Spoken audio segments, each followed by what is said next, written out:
2 pilots were killed in a runway collision at New York's LaGuardia Airport involving an Air Canada Express jet.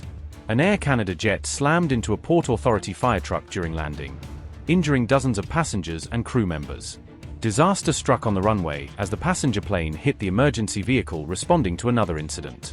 The cockpit was destroyed in the brutal impact, with pilots killed instantly at the scene. 2 pilots lost their lives following a collision between an aircraft and a ground vehicle at New York's LaGuardia Airport, marking a tragic aviation incident unrelated to ongoing global conflicts.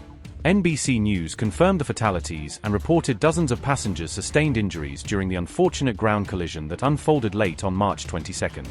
The aircraft involved was an Air Canada Express jet operating a scheduled flight from Montreal to New York City, carrying a routine passenger load. This regional jet, accommodating 72 passengers alongside 4 crew members, encountered the ground vehicle precisely as it taxied toward the terminal after landing procedures. During its final approach and deceleration phase at LaGuardia, the jet struck a fire truck that had accessed the active runway for emergency response duties. The high-impact collision inflicted catastrophic structural damage primarily to the forward fuselage section of the commercial airliner. Scene footage documented the aircraft's nose exhibiting extensive deformation with an upward tilt, consistent with deceleration forces upon ground contact. Flight tracking records indicated the jet maintained approximately 24 miles per hour velocity at the moment of impact with the emergency vehicle.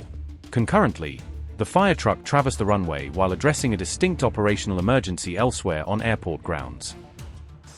Fear.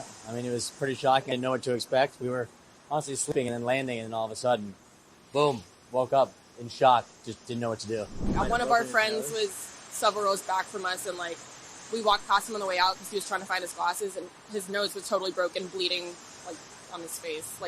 A lot of people smacked their head against the seat in front of them. Just minutes prior to this incident, a United Airlines flight had declared an onboard emergency attributed to an unusual odor permeating the cabin area. These concurrent emergencies generated complex coordination challenges, contributing to congested runway management at the busy metropolitan airport.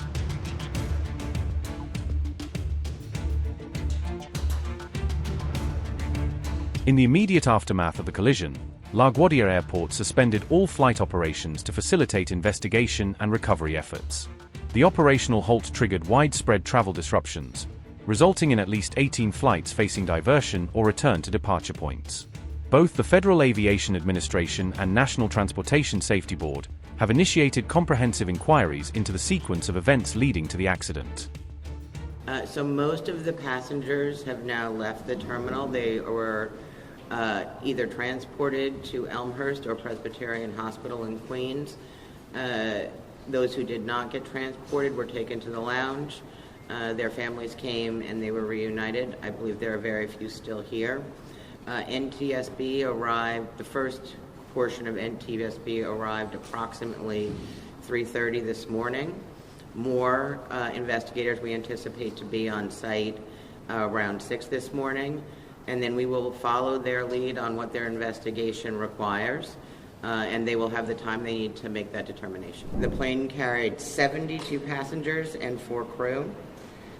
The ARFF vehicle carried 2 officers. In accordance with our emergency plan, our mutual aid partners, FDNY and NYPD, immediately responded.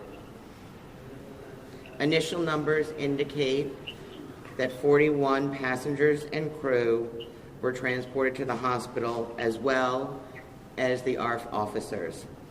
At this time, we understand that 32 have been released, but there are also serious injuries. It is anticipated that the airport will be closed at least until 2 p.m. this afternoon to facilitate the investigation by NTSB, which has already begun to be on site.